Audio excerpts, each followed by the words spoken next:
You had an arrangement with GBC to cover the All Africa Games, right? Can you share with this committee how much that coverage was for and whether payment has been made for same? Thank you so much. Yes, GBC was the official broadcaster for the African Games, the 13th African Games, and I can confirm that full payment have made to GBC. Do you have per chance what the amount was? I can't recall the exact amount, but I know that it's in the excess of $3 million US dollars. The benefit total payment to GBC's for GBC's benefit, I repeat, was $105,000 US dollars, and that is what we got. Honorable GBC director on to mean can a clear because can be a baby or no clarify the media say them in you. Yes, and dear beer say yes, a company be day SL Omunya 1 million SL what SL Tiawa and a SP.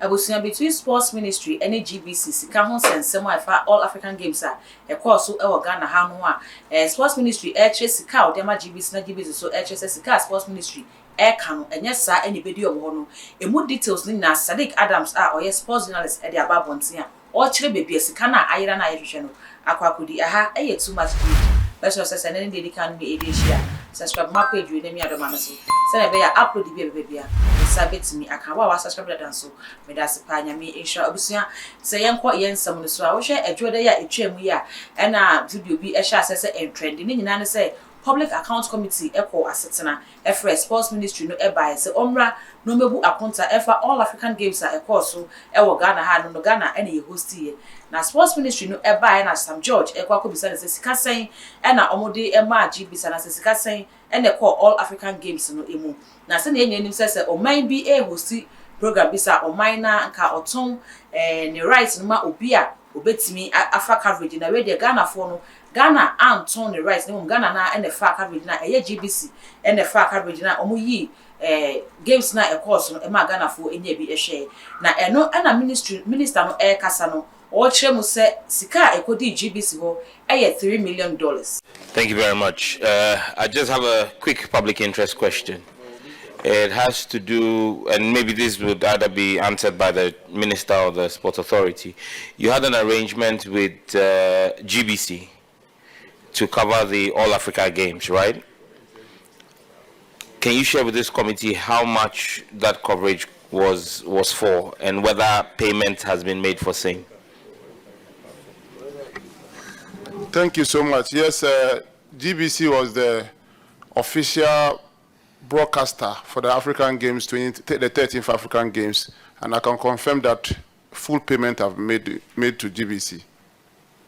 Do you have per chance what the amount was? I can't recall the exact amount, but I know that it's in the excess of $3 million US dollars. You paid GBC in excess of $3 million US dollars for coverage of the All Africa Games. Yes. Chairman, I think that I would rest here and maybe the next time GBC appears before us, because most of the technicians who worked on the All Africa Games have still not been paid. And so we wanted to ascertain if you have paid and how much has been paid. Chairman, I'm grateful. Abusiant Minister no the amount we our Public Account Committee HSS no $3 million no eno na omutua edema GBC eno na GBC director so ba bontin ebeyi ni hwano say sika free Sports Ministry ho eba GBC ho efa All African Games ni hu nyina $105. The benefit total payment to GBC's for GBC's benefit, I repeat, was $105,000 US dollars, and that is what we got. Now, but does GBC have any evidence to back what you're saying? Because, I mean, the minister is the one in charge. He has made a statement. Of course. What evidence do we have? We definitely have enough documentation. These monies are not paid in bags. They are paid through the bank. And they are indicated what the money is for. And before we do that, there's a letter we will receive from the ministry telling us whose payment it should be for. And so we don't act on our own, we act upon instructions. And that we have all the documentations, and we have everything in place to show that these monies. You see, public funds are not easily disbursed like that. GBC needs $3 million to do a lot of things. And if we got the $3 million, we would have gone ahead to start spending on GBC's needs, including procuring an OB van. We didn't get that money.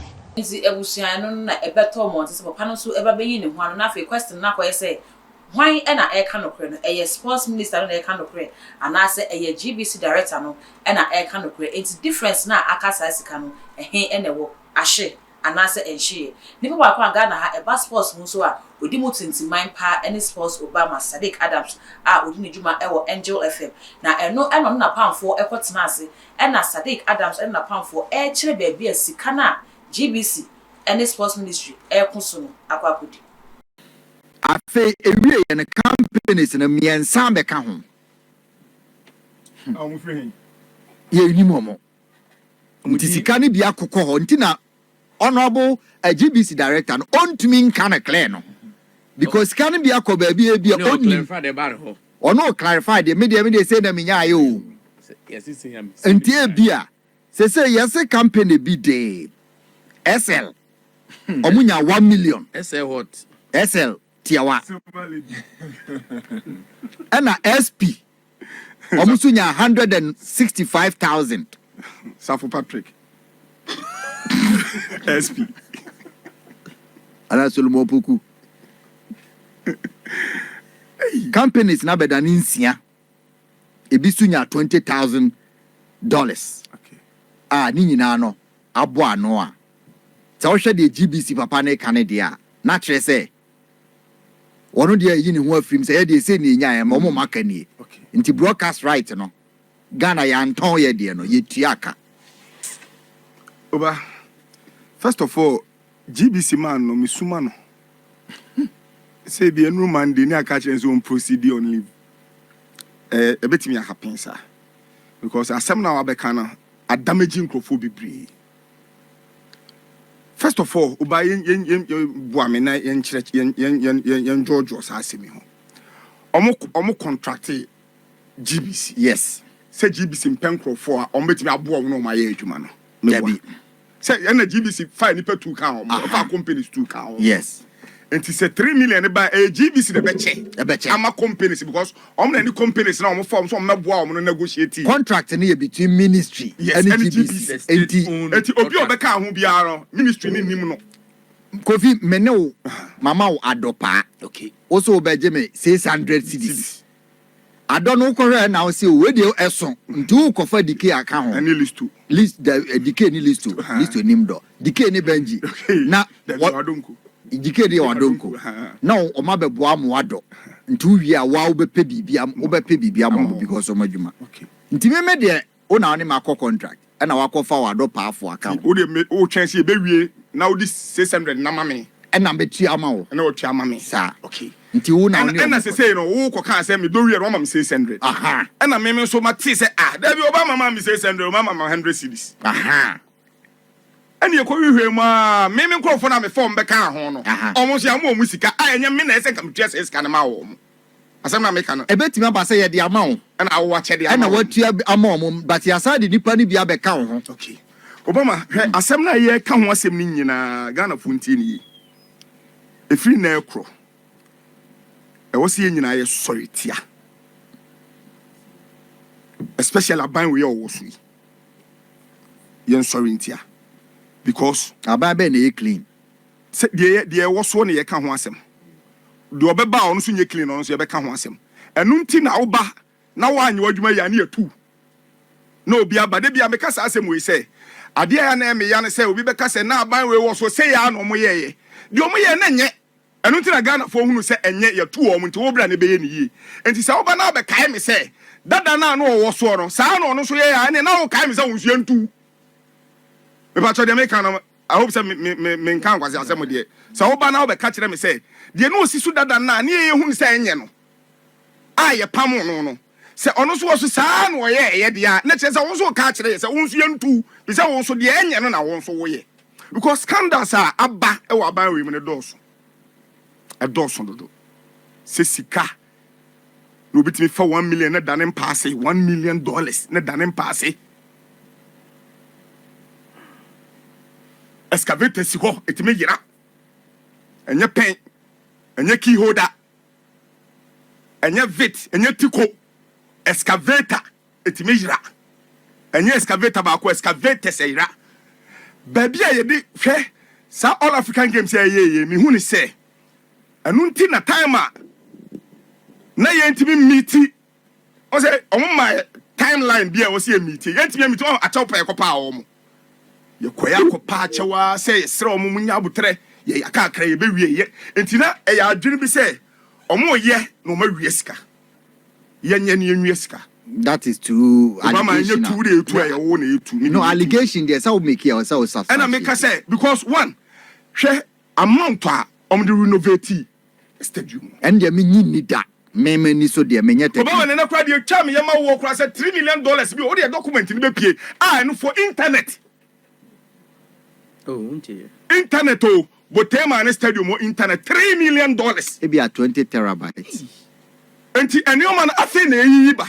Afei na eyiba ni nyina so beba enti de akoso no eyankrofo bi eba power say omo be create wet e de ama omo na ye ni bi no yesu akoso asofa akopim se ebewuo na South African games no mo ye Obama all African games no mo ye no e kira sem ne sei hwe hotels sponsor mo mo ka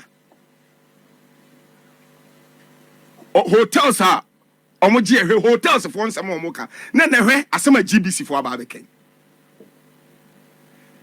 The last time ka asem bi wo ha say ade bi koso o man mu a amanfo create agencies bebre okroma yes ankrofo no mo aban mu no omunuanom omo faase nom na omammo ma create sa agencies no eba se ye betu kwan a ni ama we slot ni ama we agencies ni de ama wo mo se de be o munuanum be yi nsam ba o sa agencies ya ba be ka hu ya yenim ba bi efri se o se 3 aba be ka hu sa de yet say payment na de GBC for bi atim dan say more and more companies ni de ntia director na ntimi amodi ni say ebi mo dos no bi o ha wonim ti na o kan de ono nya onim he enti the way ye see ye anyoma one day Obama ye be sori na ehwe Ghana ye hu no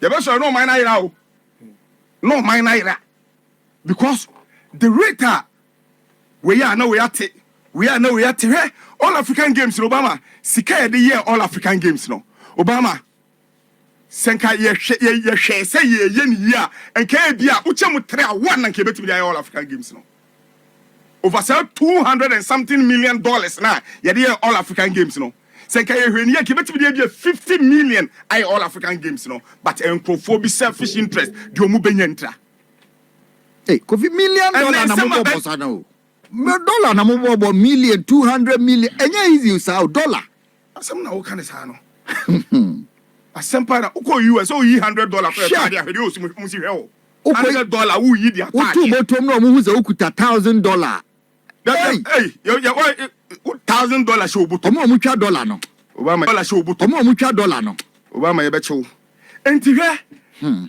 ti say the list we kan no o kan enko ba bia eno ne problem no the ebe train say the de bia kan ya ba adwuma ena the data table so ne nyina ye de ye discuss ye ne ye discuss ya magana for tie bi say your mind no mo e de ahye o mo nsa no say no mo de ye ko say eno mo de ye ko and say the mind no say every sector bia ya bokro no ho okwa agriculture koko fuosu omusika obi atena so ekwan so yesi eyema ya ekwan basa ne ayama ye kina na asai enti sese ba bia obi be kwa akoto bia and obi apeso ofeska abusuya kamya yese ne ka ko ide sika no ahye ba ye hu se na wo so nsemi oji ne fasika na ahye anase akwakodi bebe wo se ni pakro sika na kodi ni ho no Ghana ban ehwehwe ne nipa no se wadi a ompu famra aha eye too much to subscribe my page we na mi adoma no se na be ya upload bebe bia onsa ebetimi aka ko Facebook nso a eye too much gh makra